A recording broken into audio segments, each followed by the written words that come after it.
Great. Yeah, thank you for sharing the technology.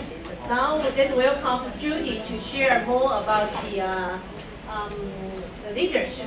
在专业领导上面，我们 Judy 她来补充昨天她觉得还没有分享完的部分。Thank you. So, good afternoon, everybody. Can you use ni hao in the afternoon? Anytime, right? Ni hao.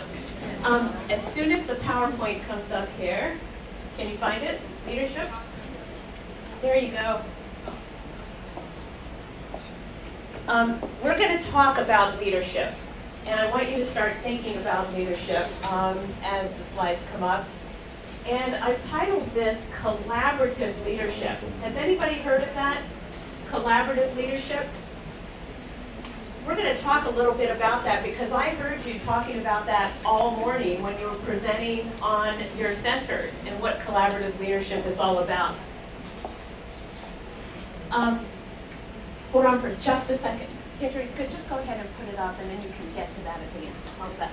You want to do that at the end? Okay, but anyway, so I heard all of you talking about collaborative leadership because there's been a lot of talk for the last, I don't know, couple of decades about what is good leadership. All of you are leaders. You're sitting around the table. Let me ask you a question. How many of you think anyone can be a leader? Do you think anyone can be a leader? Raise your hand if you think anyone can be a leader. Okay, you're thinking about that. Okay, so some of you have your hands up and some of you don't have your hands up. There are some people who feel that people are born leaders. Okay, if we get through this session, you'll get a chance to see that later. Okay, here we go. Yay, thank you. So when we think about leadership, sometimes people do think that leaders are just born. And of course, some people are natural leaders in the sense they kind of just have an idea. And I love this cartoon because all of a sudden you're in a big group and then someone says, wait a minute, maybe we could do this or maybe we could do that. They see the next step. They have a vision. Vision is a big part of leadership. Now, I don't know about you, but I have worked for some leaders, and you could say bosses or somebody who was your leader, that weren't so good. Did anybody have a bad boss here? And if your boss is here, don't raise your hand. Okay. There's old style management where the leader or manager or the person is up here and everybody else is down here. It's very hierarchical. And I would say that it's not collaborative. It's not like this. You don't add any value. You're just in charge. You like being in charge, right? So I want to talk a little bit about, and I'm using this word collaborative, and we'll talk more about that, but to think about what it means to all of you. What does it mean to help be a leader, to inspire others, to have a vision, and to think about that? So what I'd like you to do is get in groups of 3. And I want you to talk about what are the characteristics or the attributes of leadership, of good leadership. And think about the word collaborative. And I want you to get into your groups and come up with a list of the things that you think matter, the characteristics of a good leader, a collaborative good leader. Can you do that? Okay, groups of 3. And I don't know if that's translating the characteristics of a collaborative leader. Perfect. Okay, so take 5 minutes, talk among yourselves, come up with a list, and we will share some ideas.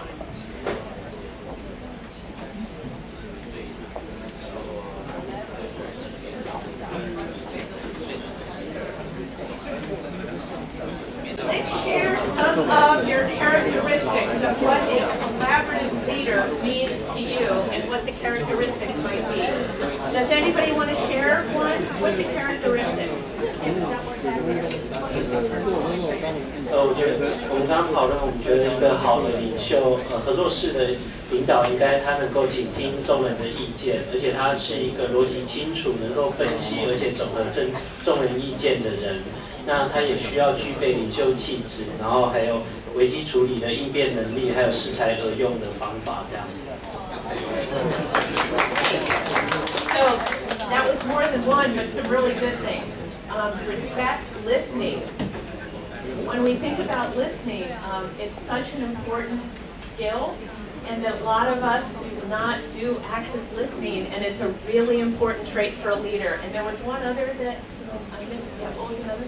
Oh, go ahead. 认为一个 leader 他第二个特质很重要，就是说他应该是让人家可以信任的，这样才愿意去沟通去讲他出来的话，非常重要。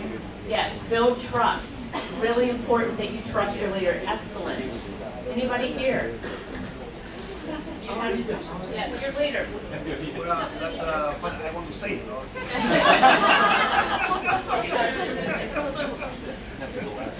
I think that's listen. That's Very important. And secondly, that should be compromise. To get ideas and not consist your own ideas. Compromise others. And also be respect to others. Yep. So that's what I like to express my experience, you know. No, and respect. We've heard that again, and I hope you're hearing some things. Let's go over here and see what some of the characteristics are. This group? Servant. Wait, servant? Okay, you explain that. Explain that. Servant leadership，老板通常要比劳工更忙一点，老板在服务劳工的，这是我的团队的特色。He's a leader of the Eastern region, so you like a servant. Yes. You're working all the time. Okay. Others. Anything back there? No, you can turn on. 我在这边分享一下我们那个台师大环教授的特色。台师大环教授他有一个特色，今天我们后来才辗转知道，也就是他的一个collaborative 的一个 leadership 的风格是这样，他们会丢出一个议题，那个所长呢，就让他们在下面不断的讨论得很激烈，然后到头来呢。他们有几个女孩子，女老师，她就会把很多事情搞定。搞定了之后呢，她就说我们就这样做好了。所以呢，那个张所长就决定说这个我们的这个团队就这样做。所以张所长他有一种那种特别的领袖魅力就在这边，也就是让他整个团队大家都一起忙，但到最后呢，他就变得好像很轻松的在那边。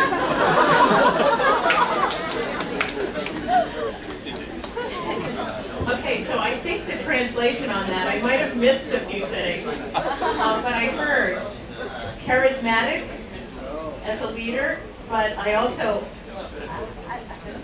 go ahead. 我用中文好了。其实重点是说，我们做决定之前是很多的讨论，然后有一些共识之后，我们才分工。我觉得这才是 collaborative 的 leadership， 而不是先分工各做各的，那不是 collaborative。那有的时候我们是这样，可是我会很不满意这样的方式，这样。Okay. So you have discussion, there's compromise, all good. How about over here? Anybody want to say anything that hasn't been said? Any characteristics? Don't be shy. There we go, over there.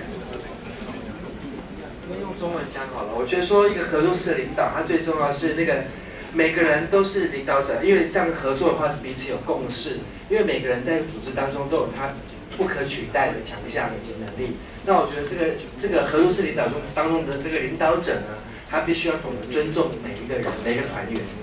Respect. Yeah. So respect for different members. Really important points that everyone brings strengths to the table. We don't all have the same skills. And it's really important to respect that not everybody is going to be the same as you are. And if you're leading a team, supposedly, you can't just respect the people that are most like you. We all have different strengths.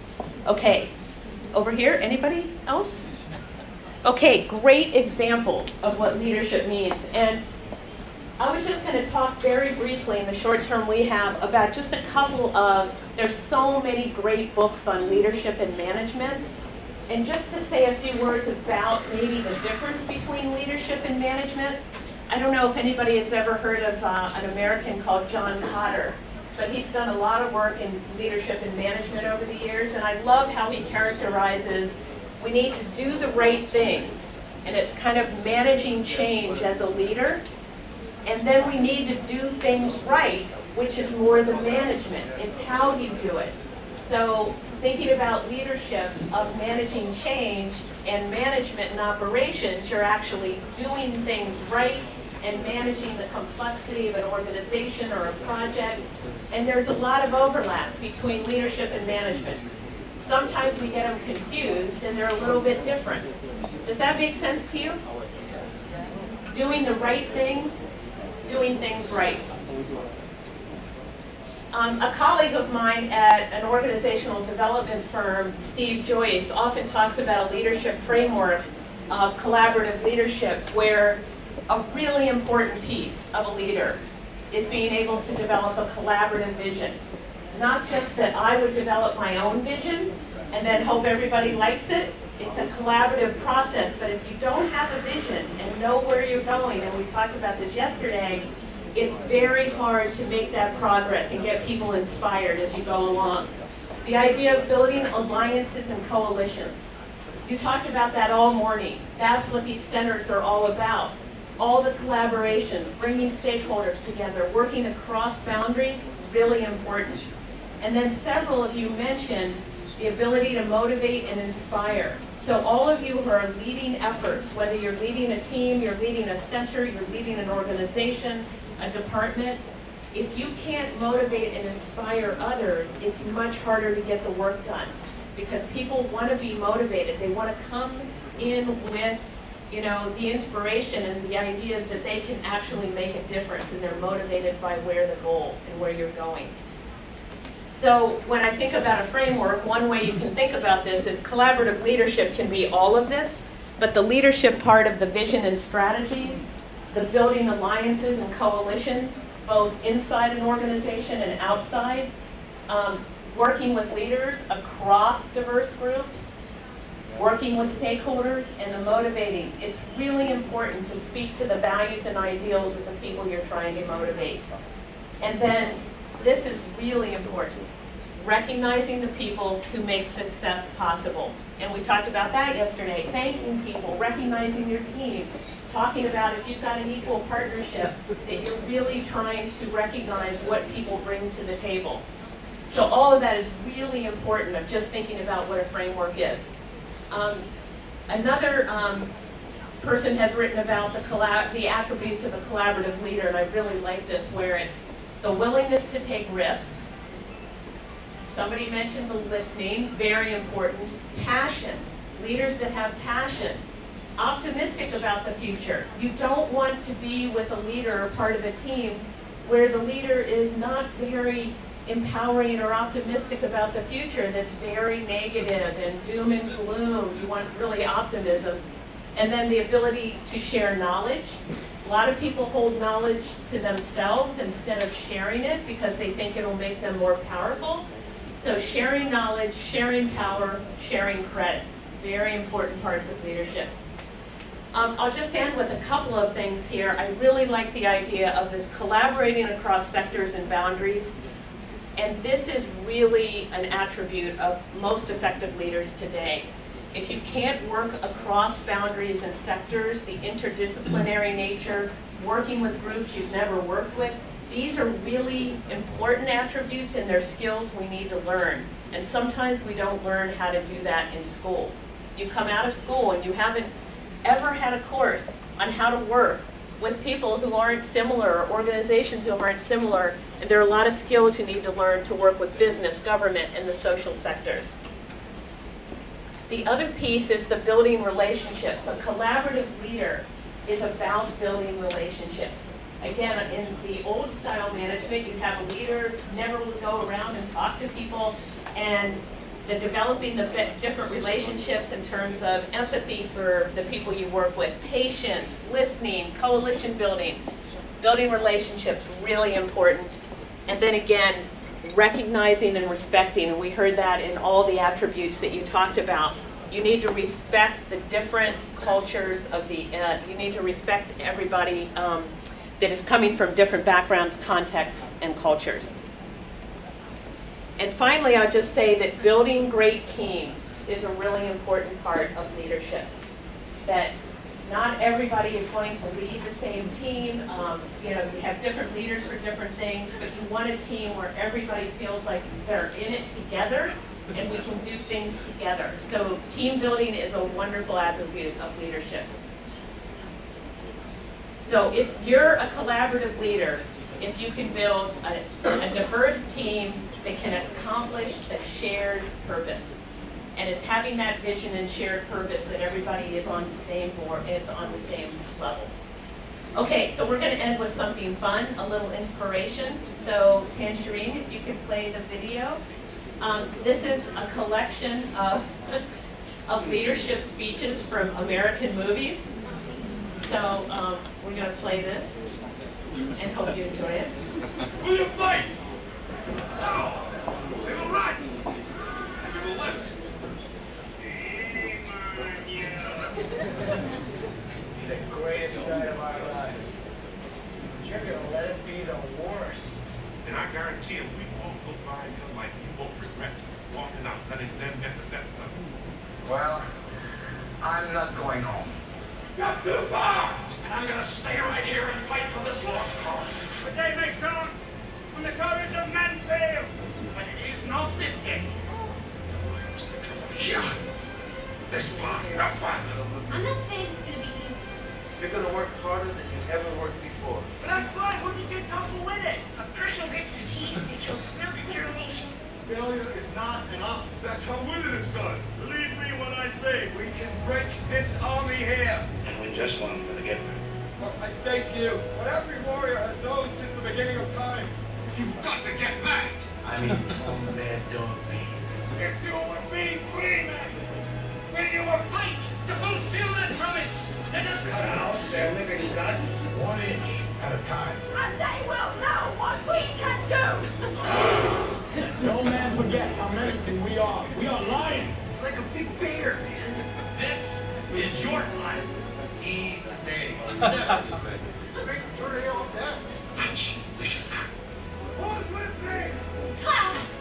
Cloud, come back inside! Cloud! Okay, let's fly. Gentlemen in England, now again. You know my name is the law. But I tell Lauren that they may take our lives, but they'll never take our Independence Day.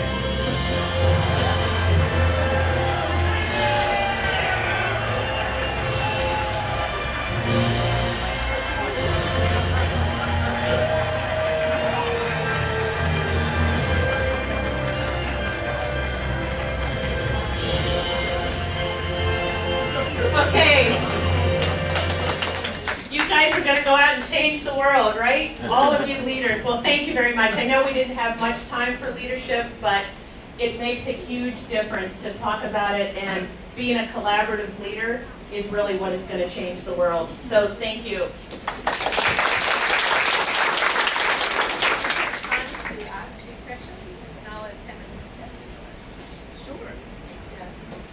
我想刚才这个非常精彩啊，那我们听完可能还会有一些问题请教，所以我们本来就是在我们可以在5分钟时间结束这个部分，然后接下来就是接下来是我们要分组讨论。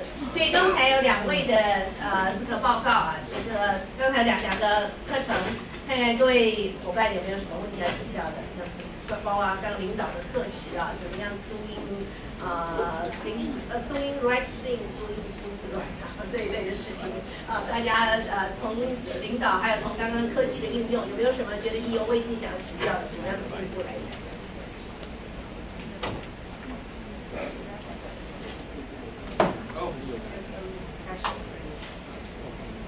有没有什么希望他们可以进一步？我这边我想请教一下，当组织团队里面有纷争，如何化解纷争的时候怎么办？或化解不同的意见？当有争执跟纷争，怎么样去化解？这个技巧。we can all answer this because I think we've all had those experiences when there's conflict. Okay, just raise your hand if you've ever been in a place where there's been conflict in your workplace. Raise your hand. Oh, come on, everybody's hand should go up. Okay, so actually being able to deal with conflict is a really important attribute of a leader, as we all know, as well as in management. So a couple of things I would say. Somebody mentioned consensus, is trying to work for consensus. So if you have conflict and people disagree, disagreement is fine, as long as you know how to resolve it. People were talking about compromise, but there are a number of things that you can do if the issues are very, very serious and there are personality issues between two people. You might have to take it outside of a room or a meeting and deal with that one-on-one, or get your human resource person involved. I mean, there are different levels of conflict. And I think that we talked about mediation, we talked about HR, but let me ask my colleagues what else they want. I think an interesting one is knowing when to push versus to pull on certain types of conflict. Sometimes you need to push it to bring the conflict out so it can be dealt with openly. Other times you need to pull it aside and bring it down. And so it's reading the players, how they're involved, the relationships between them, and the nature of the conflict. Is it something that should be public, or is it a kind of conflict that should be private? And if I can, is it working? Yes. If I can add something to that, I think that if you find a lot of the disputes and conflicts have to do with disagreements that deal with about 90% of agreement on a topic or discussion and 10% disagreement. So it's a very minor disagreement, but it's something we feel very strongly about. Try to concentrate on the things you agree. Meet the other person or the other group in the middle, and then slowly try to push back and forth like a dance to get to an agreement. Thank you. 刚刚有人提到冲突，所以它的冲突的应该是彼此不同意的那个程度啊。如果是90%，大家同意就往那边先走，那其他的呢有不同的解决方式。如果你觉得 OK， 刚刚有提到说有些方式我们是要往前，大家把它变成公开，大家一起讨论啊。然后有的时候你反而是要放回来慢慢沉淀，然后我们另外再讨论。那这个我们大家都有一些经验。